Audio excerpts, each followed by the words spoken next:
historically, America has punched back pretty hard after seeing a Democrat president in action. They punched back with Ronald Reagan. We have got to return to this participatory democracy of ours, and with a vigor. And I don't care how old you are or how young, you have got to take control of your neighborhood, your city, be involved in your schools, be involved, please, in your city halls, your state legislature, and the Congress of the United States. They punched back with the 1994 Republican Congress. We're not consumers. We're not taxpayers. We are first and foremost citizens of the greatest nation on the face of the earth. That's what Ronald Reagan was talking about. That's what our founding fathers were talking about. That's what Abraham Lincoln was talking about. This is the last best hope for mankind. Now, you don't get that way by saying that we're no better than anybody else and every idea is the same as every other idea. You get it by saying that there are some exceptional values that are the bedrock of America. Ronald Reagan, someone whose very breath was taken from the essence of what it meant to be an American. He believed in America. He believed in the essential goodness of America, and he understood the uniqueness of America. And anyone who wants to regard us as subjects has to be rejected. Rejected at the polls, rejected in city hall meetings, rejected in school board meetings. Each and every one of us has to get engaged. Now, I speak as a former conservative Democrat, but I'm extinct. There ain't no such thing as me anymore. You're either a Pelosi, Reid, Obama Democrat, or you're a Republican, and that's how I became a Republican. It's like Reagan said, I didn't leave the party left me. It used to be that really intelligent people said, I don't vote for the party, I vote for the man or for the woman. Now anyone who says that is just stupid. There's no other word for it, moronic. Because when you vote for a congressman who votes the way the speaker tells him to, 98% of the time, you're not electing a man or a woman, you're electing a robot. But it gets even worse. You're voting for Charlie Rangel, who is accused of cheating on his own taxes, to write our tax laws. You're voting for Benny Thompson, a radical, if there ever was one, to be in charge of Homeland Security. And you're voting for Barney Frank, who is implicated and involved in a gay prostitution scandal, to run the banking system of the country. You're basically voting to let the inmates run the asylum. Even if he votes against them all the time, they'll have enough votes to pass it. The Obama agenda has radicalized and energized the conservatives in the United States to a point where they are determined to take back America. He has truly awakened a sleeping giant. He's taken all the things that we took for granted and put them in play. We took for granted the ability to get decent health care. We took for granted the ability to have private enterprise produce cars. We took for granted the ability to determine what we would produce and what services we would offer. We took for granted the ability to get credit when we needed it to get our businesses going. We took for granted the idea of being able to keep taxes low and keep regulation low. He's taking all of that away from us. So suddenly we have an agenda. We're back in play. We're energized. We're aroused. We're mobilized. We can roll back some of the more insidious changes that they've made. Healthcare reform. We can't repeal it. We don't have a 2/3 majority. But we can zero fund it. We can provide no money for it. The stimulus spending, we can zero fund and cut back the spending. 3 times in our history, Americans have taken into their own hands the question of what kind of nation and what kind of world we were going to be. What we do between now and Election Day will be as important as what those men did on Christmas night and what those men did on July 3rd of 1863 at Gettysburg and what they did on June 6th, 1944 at Omaha Beach. Now, we don't have to storm beaches. We don't have to cross rivers in the middle of the winter. We don't have to defend against a bayonet charge. We don't really even have to risk our lives. But we do have to lay down this generation's marker that freedom is going to last, that socialism will not take over, that people will control government and government will not control people. And those are the same stakes our forefathers fought for and the same stakes we are fighting for in this election. Elections have consequences. This is your fight. This is my fight. This is America's fight.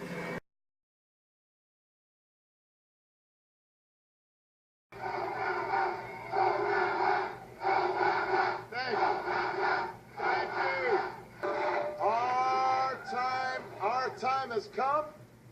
Our movement is real. And change is coming to America. I have too many friends to mention. I have too many friends to mention. I have too many friends to mention. They're upstairs doing what they do. Like you, we too want a president who appeals to the hopes of those who still believe in the American dream and those around the world who still believe in the American ideal and who can lift our spirits and make us believe again.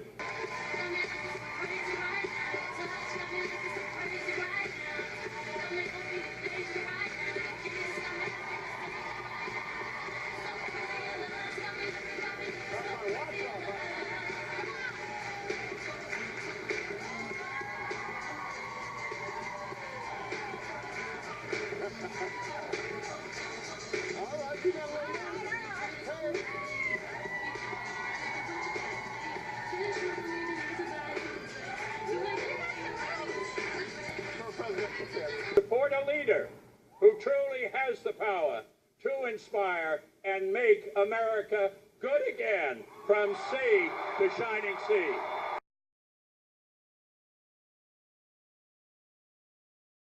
The American dream endures.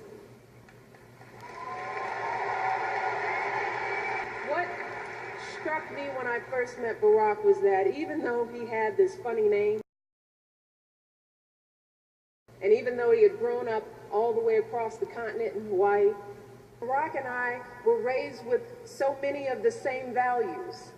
Like, you work hard for what you want in life. That your word is your bond, that you do what you say you're going to do.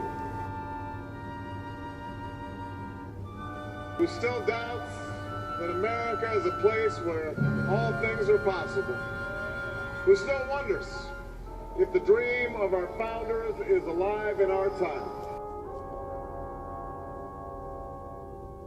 Who still questions the power of our democracy. Tonight is your answer. It's the answer spoken by young and old, rich and poor, Democrat and Republican, black, white, Hispanic, Asian, Native American, gay, straight, disabled and non-disabled. Americans who send a message to the world that we have never been just a collection of individuals or a collection of red states and blue states. We are and always will be the United States of America.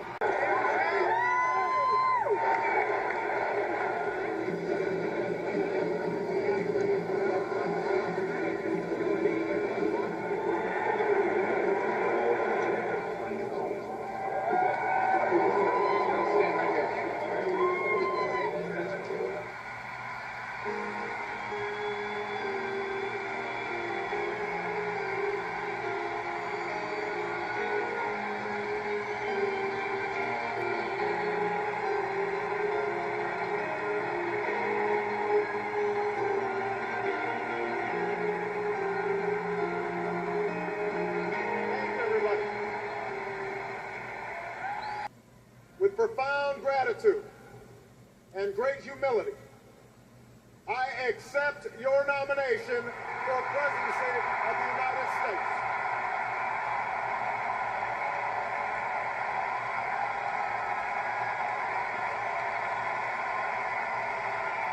Let me express my thanks to the historic slate of candidates who accompanied me on this journey, and especially the one who traveled the farthest. A champion for working Americans and an inspiration to my daughters and yours, Hillary Rodham Clinton.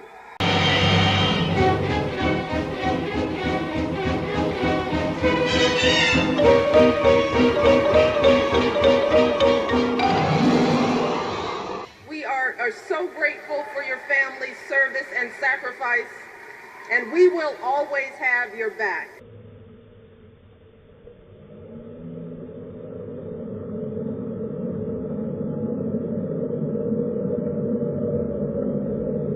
He cut taxes for working families and small businesses and fought to get the auto industry back on its feet. That's how he brought our economy from the brink of collapse to creating jobs again. Jobs you can raise a family on, good jobs, right here in the United States of America.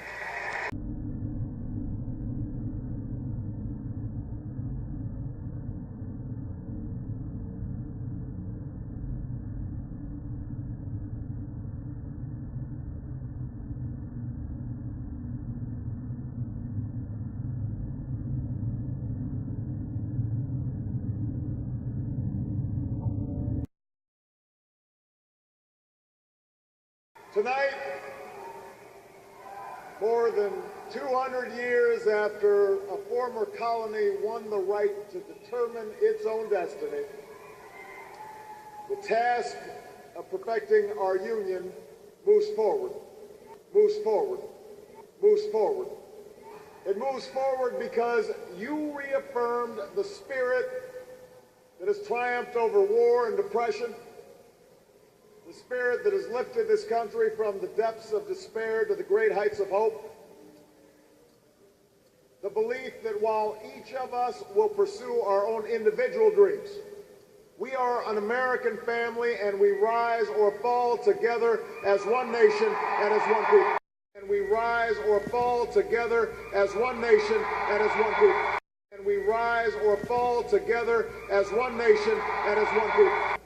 You, the American people, reminded us that while our road has been hard, while our journey has been long, we have picked ourselves up. We have fought our way back. And we know in our hearts that for the United States of America, the best is yet to come. The best is yet to come. The best is yet to come.